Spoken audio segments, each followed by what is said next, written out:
श्री दत्ता अष्टकम्। गुरुमूर्तिं चिदाकाशम् सच्चिदानन्दविग्रहम् निर्विकल्पं निराबाधं दत्तमानन्दमाश्रये। योगातीतं गुणातीतं सर्वरक्षाकरं विभुं सर्वदुःखहरं देवं दत्तमानन्दमाश्रये।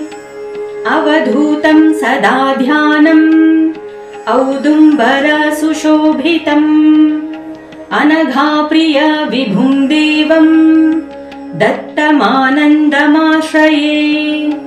निराकारं निराभासं ब्रह्म विष्णु शिवात्मकम् निर्गुणं निष्कलं शान्तं दत्तमानन्दमाश्रये।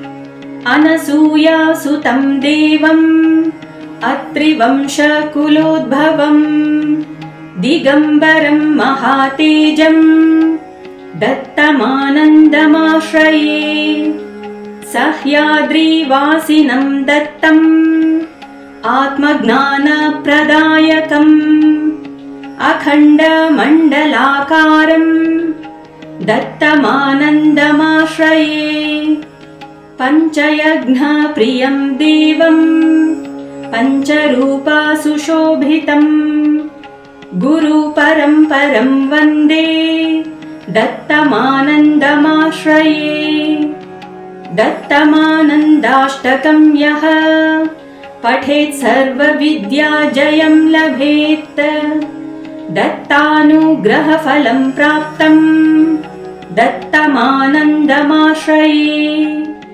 एककालं द्विकालं वा त्रिकालं यः पठेन्नरः सर्वसिद्धिमवाप्नोति श्रीदत्तः शरणं मम इति श्रीदत्ताष्टकम्।